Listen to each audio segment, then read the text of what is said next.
Completame los datos de inflación que me decías de octubre. Y mira, arrancó el mes con subas muy fuertes, sobre todo en alimentos, incrementos de entre 5 a 16% en productos de la canasta básica. Esto tiene que ver con aumentos que fueron anunciados por las fabricantes antes del fin de semana y que fueron puestos en marcha hoy mismo. Y mira, recién me pasaban a uno adicional que no llegaba de tiempo para ponerlo acá en la placa. Pero, por ejemplo, todo lo que es aderezos, enlatados, 16% de lo que más aumentó. Arroz, 15%.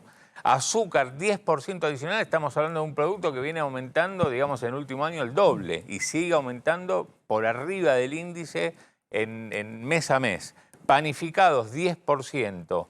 La harina, 9% en promedio. Fideos, 8% en promedio en distintas marcas, calidades, etc. Aceites, 6%, con la particularidad que en el caso de los aceites es el segundo aumento en los últimos 15 días. Si vos tomás la última quincena, aumentos en aceite da 11%, no 6%. Entonces, digo, fíjate que la mayoría de los aumentos ya están en el Ojo con doble lo que estamos viendo, en un ojo solo con lo que mes. estamos viendo, que estamos viendo un régimen inflacionario totalmente distinto al que habíamos visto con el 50% del año pasado, los 2 últimos años de Macri, ni qué decir con el del 25-30% de Cristina. Acá estamos con un régimen inflacionario que si se lograra bajar la inflación de octubre al 6%, que vamos a ver, con estos números es difícil. Empezó con aumento de combustible.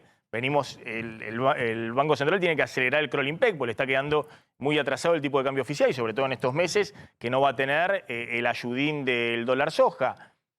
Bueno, ojo que si se desacelera el 6% de octubre a diciembre la inflación, cerramos 100% en el año. 100% de inflación. Ahora vamos a ver cómo quedan las paritarias frente a ese número. Pero hay que bajar al 6% para cerrar en 100% de inflación. Lo que estamos viendo es que 3 meses consecutivos el 7% y octubre empieza así.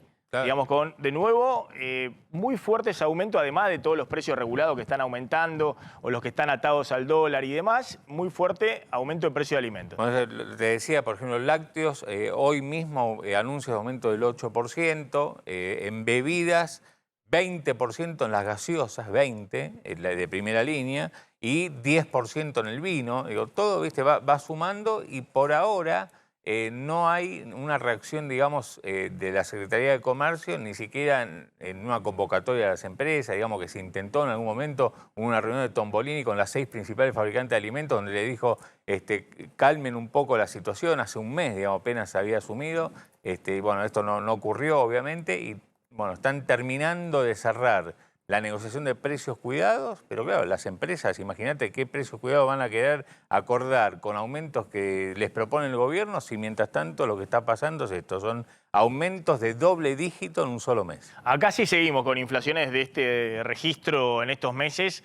Hay que barajar y dar de nuevo, digamos. Hay que pasar una segunda etapa urgente. Está bien el orden macro, acumular reserva, el déficit fiscal y el apretón monetario, pero hay que desacelerar con una cuestión más fuerte este ritmo inflacionario, porque te come todo. Te come el dólar, te come eventualmente la reserva del Banco Central, porque si seguís con el dólar yendo por atrás de la inflación, es imposible acumular reservas. Ojo, es un escenario muy, pero muy complejo y obviamente los números de pobreza del primer semestre que dio la semana pasada el INDEC, vamos a añorar esos números. Porque cuando en marzo, en plena campaña electoral del año que viene, veamos los números de este segundo semestre, más allá de las encuestas que vea Cristina y demás, ¿no? Que van paralelo, pero cuando veamos los números del segundo semestre en términos de pobreza e indigencia, con estos registros inflacionarios, es muy, muy complejo. Ahora quiero una opinión tuya, Gustavo, pero lo tengo a José Luis Esper. Gracias, Esper, por atendernos, muy amable. Hola, ¿qué tal? Muy buenas tardes. Quería, justamente, estamos hablando del tema de inflación y demás, pero quería una opinión tuya respecto a lo que pasó ayer en Brasil, con el triunfo de 5 puntos de Lula, pero finalmente el balotaje el próximo 30 de octubre, Lula-Bolsonaro. Bueno, voy a hacer una lectura de lo de ayer, nada más, no del 30 de octubre, obviamente no tengo la menor idea que puede llegar a pasar. Parecería ser que va a ser peleado de todas maneras por los números que quedaron ayer, pero para mí ayer hay 2 grandes conclusiones. La primera es el desastre que siguen siendo las encuestadoras en materia política, como en Argentina. No, no le pegaron, pero ni por asomo. Y la segunda es el nivel de polarización, ¿no? Si en Brasil hubo polarización, Epa. no me quiero imaginar lo que va a pasar el año que viene en Argentina con una economía lanzada a más del 100% inflación, sin crecimiento, con una explosión de la pobreza. Así que esas dos cosas se me ocurren decirte de lo que pasó ayer en Brasil. Bueno, ¿y cuál es tu opinión, digamos, de vos temés, digamos, que triunfe vos siendo alguien liberal, de derecha y demás, temés un Lula presidente a fin de mes? Si lo temo, Sí, sí, tenés miedo, temor, esto de que avance el comunismo, el socialismo, un poco el mensaje que ha sido enviado de los que apoyan a Bolsonaro. a ver, yo a Lula no lo veo, no lo vi como presidente, como es presidente, como un presidente comunista, no, de ninguna manera. Habrá que ver qué es lo que propone. Me parece que hay que ser un poco más frío y ser respetuosos y cautelosos, opinar de manera tan categórica de las cosas que pasan en un país en el cual uno no vive, ¿no? Yo te podría decir, soy categórico, te lo doy como primicia, que vamos hoy a la tarde, mañana voy a presentar un proyecto de resolución para que el Congreso decrete el estado de sitio alrededor de Villa Mascardi, ahí en Río Negro, en Bariloche, en protección de los pueblos originarios verdaderos, ¿no? Estos maputruchos terroristas y de los ciudadanos que viven en la zona de Villa Mascardi, ¿no? El estado de sitio es para restituir el orden y la paz interior, tal cual lo dice el preámbulo de la Constitución, ¿no? De eso sí lo tengo muy claro, que Argentina debe ocuparse. Lo de Brasil, qué sé yo. Me interesa, está bien eso que estás contando algo que estás presentando ahí en Villa Mascardi, pero bueno, me interesaba una opinión tuya de ese tema, ¿no? De Lula, Bolsonaro y demás. ¿Vos apoyás a Bolsonaro? No, ni a Lula ni a Bolsonaro, me mantengo absolutamente prescindente. Yo soy argentino, vivo en Argentina y creo realmente que uno puede ser muy categórico del país en el cual uno vive. Del país en el cual uno no vive, la verdad, me parece que es mejor opinar con mucha cautela, cosa que yo no soy cauteloso para opinar en Argentina, ¿no? Ahora, del resto, no, no. Me parece que es poco respetuoso, la verdad. No, está bien, te lo planteo en términos políticos que defienden las ideas liberales que vos defendés. Yo no sé si Bolsonaro es tan liberal, la verdad, me parece más un conservador de derecha. Lo veo hasta medio homofóbico, yo no tengo nada que ver con esas cosas. Yo soy liberal, liberal en serio, liberal. La verdad que si Bolsonaro fuera tan liberal estaría haciendo lo imposible para que el Mercosur cierre el Tratado de Libre Comercio con todo el mundo. No, no lo veo haciendo eso. Sí, admito que ha hecho una reforma laboral, ha puesto un poco en orden a las cuentas del Estado, pero el liberalismo no es solamente eso, el liberalismo también es el respeto a las minorías, el respeto a la decisión de vida del otro. No me parece que Bolsonaro sea eso, ¿no? Es más conservador en ese sentido. Hmm. El liberalismo es un continente, no es que vos sos liberal en lo económico y sos conservador en todo el resto, ¿no? Yo soy liberal, no conservador. Pero bueno, o sea, el liberalismo no es tradición, patria, familia. No, de ninguna manera. Eso es el conservador. Tradición, patria, España, qué sé yo. Yo, jurar por esas cosas, medio raro. Hmm. Yo diría, quiero sacar de la pobreza a la gente que se está muriendo de hambre. Quiero que las leyes laborales saquen a la cantidad de millones de trabajadores negros que hay también en Brasil. Habría que firmar tratado de libre comercio con todo el mundo para explotar el potencial económico enorme que tiene Brasil. Eso es ser liberal, más que ocuparte del cirio, de la iglesia, de la cruz, del que tiene sexo con quién, de qué religión sos. La verdad que un liberal no se ocupa de esas cosas. Bien, te hago la última respecto al tema inflación. ¿Cómo estás viendo esta dinámica, no? Donde Massa está tratando de ordenar en el acuerdo con el fondo, el déficit fiscal, tasa de interés real positiva, acumulación de reservas con el costo del dólar soja. Pero bueno, si la inflación no cede. No, yo creo que la inflación, vamos a separar la pregunta en dos. Una cosa es el pronóstico, que no tiene nada que ver con lo que uno cree que debería hacerse, ¿no? Ni tampoco tiene nada que ver con los deseos de uno.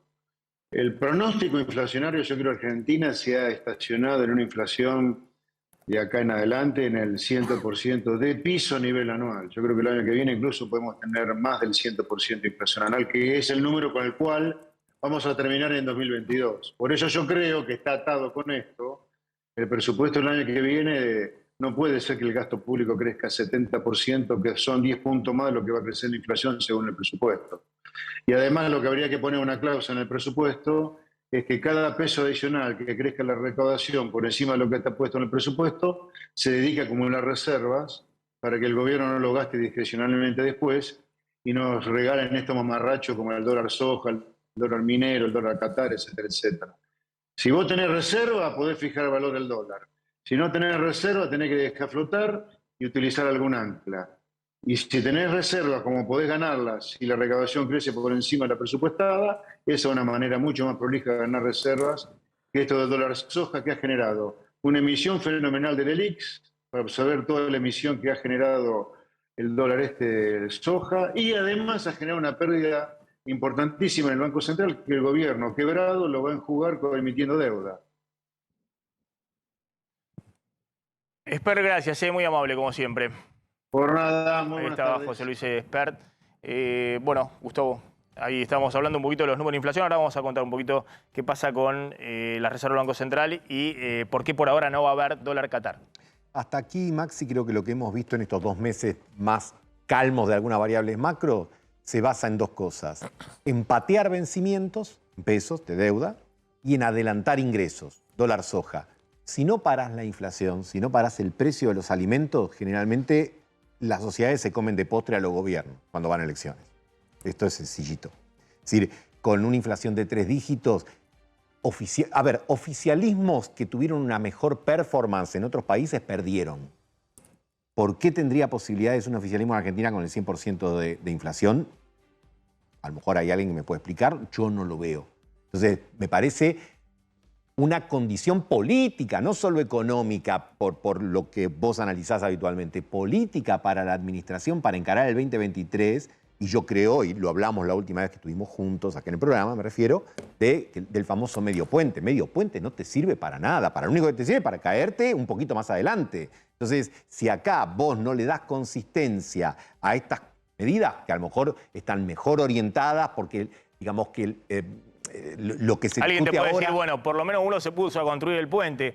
Hasta ahora teníamos todo que se querían tirar de palomita al claro, río, bueno, está bien. Eso sin saber nadar. eso es mejor. Es decir, que tenían la receta, decían, déjame a mí que yo lo arreglo, digamos. Y era como tirarse al río con los tiburones. Es mejor hablar de medicina económica que de curanderismo económico. No me cabe ninguna duda, y hace meses estamos en el curanderismo total, las clases magistrales, todas las cosas que ya sabemos que no sirvió para nada. Ahora, guarda, porque en realidad vos fijate que muchas veces, me incluyo en primera persona, los que nos dedicamos a analizar, a ver, a seguir los temas, terminamos muy alejados de las cosas que pasan. Entonces, che, mirá que después cómo pasó tal cosa, cómo votó esto, o por qué creció Bolsonaro, o por qué los copitos, o por qué tal cosa, o por qué tal otra, porque estamos tan acostumbrados a movernos dentro de determinado corralito, digamos, que después se nos escapan muchas importantes. Acá el tema de los precios tiene una importancia capital. Tiene una importancia capital. El poder corrosivo de la inflación en la gente.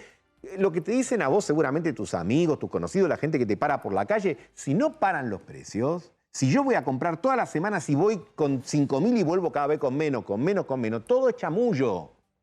Vos después podés hablar de esto, del otro, y te van a decir, pero, a ver, en ese lenguaje que la política se usa tanto, pero la gente lo usa, ¿y dónde está la mía?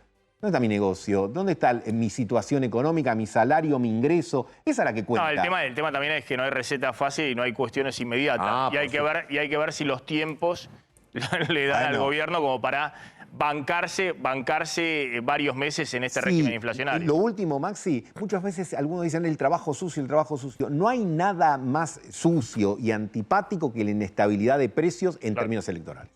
Gustavo, gracias. Muy amable, como siempre, muy interesante escuchar.